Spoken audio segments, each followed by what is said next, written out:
Hola amigos, buenas tardes, mi nombre es Silvia Ogenberg, soy miembro de la Comisión de la Asociación de Programación Neurolingüística Argentina y hoy les voy a hablar acerca de la voz y cómo utilizarla como herramienta en la comunicación. Hay un gráfico diseñado por Albert Mehrabian que nos explica que un 7% de lo que comunicamos tiene que ver con el contenido de lo que decimos, pero un 55% tiene que ver con la comunicación no verbal, la postura del cuerpo, la fisiología, la respiración, los accesos oculares, los gestos, y un 38% tiene que ver con la voz, la musicalidad de la voz, cómo la modulamos, la proyección, la resonancia de la voz, las pausas que realizamos, el tono. Todo esto lo podemos utilizar en nuestro favor a la hora de comunicar. Y para eso es muy interesante saber algunas cualidades que tiene la voz para poder bien emplearla, inclusive modificarla de acuerdo a las circunstancias. Por ejemplo, la intensidad. La intensidad tiene que ver con el volumen de la voz y esto depende de la respiración y del buen uso de nuestro diafragma, el cual tiene que descender lo suficiente para dejar entrar el aire a los pulmones y al exhalar vamos hablando y podemos sostener oraciones de la duración y entonación adecuada, así como realizar las pausas en el espacio correspondiente. El tono de la voz, que puede ser grave o agudo, tiene que ver con la vibración de nuestras cuerdas vocales. El grave es más atractivo y creíble. Y de esto, de la palabra tono, proviene entonación, que si es monótona se hace muy aburrido. Por lo tanto, podemos comenzar primero con un tono grave y finalizar luego con un tono agudo y evitar los canturreos al hablar. El timbre. El timbre es la suma del tono y es el sonido que de nuestra caja de resonancia sale, lo cual es ideal que sea abierto. Si utilizamos un tono muy cerrado, y esto sucede cerrando simplemente nuestros labios al hablar, esto hará un tono y un timbre más monótonos y aburridos, con lo cual nos dejarán de prestar atención. La duración. Hablar lento o rápido. Hay que hablar tendiendo más a rápido, no tan rápido como para que no nos comprendan, pero esto lo hace más entretenido. Entonces, ¿qué hacemos? Lo importante lo decimos lento y el resto, lo que no es tan importante del contenido de lo que vamos a anunciar, lo hacemos mucho más rápido. De esta manera seremos percibidos como competentes y creíbles. A su vez hay una disquisición muy importante acerca de la voz, que es la voz del sí y la voz del no.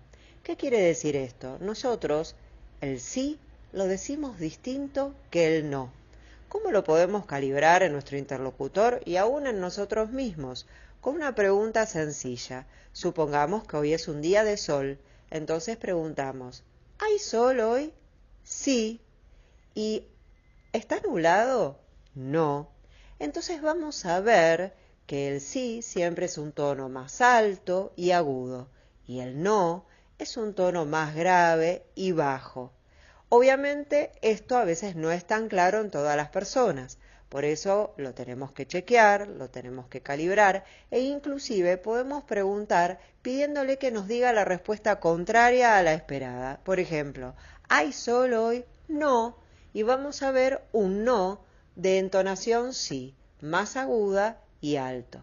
¿Para qué nos sirve esto? Cuando nosotros abordamos a alguien y queremos hacerle una propuesta, en el caso de un trabajo, pedirle a un colega en el trabajo, pedirle a alguien, el jefe, pedirle a un empleado que cumpla con una orden determinada, es muy distinto si el pedido lo hace con una entonación del sí que si lo hace con una entonación del no. Con la entonación del sí, todos estarán mucho más dispuestos a prestar atención y a cumplir con el pedido. Ocurre lo mismo con nuestros consultantes, con nuestros coaches o pacientes. Si nosotros le hacemos la propuesta con la voz del sí, estarán mucho más predispuestos a cumplir o a acceder o a aprobar aquello que le estamos proponiendo terapéuticamente. Muchas veces la gente nos cuenta aspectos tristes de sus vidas. Por lo tanto, ahí utilizar la voz del sí no sería conveniente desde un primer momento, o problemáticas o conflictos que están teniendo en el trabajo y se lo cuenta a un empleado o a su jefe. Entonces uno comienza hablando con la voz del no. Por ejemplo, yo comprendo que esto es muy doloroso, yo comprendo que esto es muy complicado. Y también sé que vas a lograr resolverlo. También sé que tenés las herramientas para resolverlo. Entonces comenzamos con una voz del no, utilizamos el y como nexo y después seguimos con una voz del sí. Ese y que utilizamos como nexo es lo que hace que quede anclado y conectado, que si bien existe una problemática determinada, en nuestra mente inconsciente quedará anclado que es posible resolverla. A su vez, esto lo podemos hacer telefónicamente. ¿Cuántas veces, y hoy en la era de las telecomunicaciones, nos estamos comunicando por otras vías, utilizando el mensaje de grabación de WhatsApp o llamándonos a los celulares permanentemente que están encendidos las 24 horas? Por lo tanto, saber manejar y modular la voz en estos casos es sumamente importante. Primero, cuando escuchamos a nuestro interlocutor, tenemos que calibrar qué sistema representacional tiene. Hemos hablado que hay quienes son visuales, por lo tanto van a tener una forma más rápida de hablar y van a tener una respiración mucho más alta, una voz más aguda, más alta. Están quienes son auditivos, que van a tener un tono intermedio de voz y a su vez van a hablar un poco más pausado que el visual, porque su respiración va a ser torácica baja, abdominal alta. Y después está el kinestésico. El kinestésico habla mucho más lento, con una voz mucho más grave, y la respiración es una respiración baja. Por lo tanto, ya cuando estamos escuchando a nuestro interlocutor por teléfono, vamos conociendo, según cómo habla, su sistema representacional. A su vez, los predicados que utiliza, es decir, las palabras. Alguien que es visual nos dirá, la verdad que ese dolor me hizo ver las estrellas, o la verdad que tu idea fue brillante. En cambio, un auditivo va a decir, la verdad que esto me hace ruido lo que me estás proponiendo, o me suena bárbaro lo que decís. Y en cambio, el kinestésico va a decir, la verdad que siento, esto me palpita, que va a andar mal, me vibra, que no va a funcionar. De acuerdo a los predicados que utiliza nuestro interlocutor y a la forma, el tono de su voz, nosotros sabemos cómo entrar en su mapa. Tenemos en ese caso que hablar a su velocidad, en su tono, con un lenguaje acorde al sistema representacional.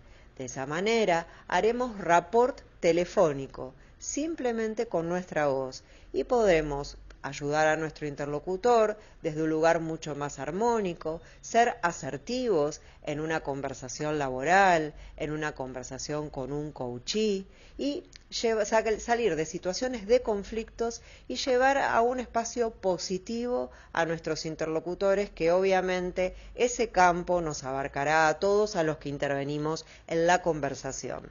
Espero haberles sido de utilidad con estas herramientas acerca de la voz y seguiremos conversando próximamente sobre ello.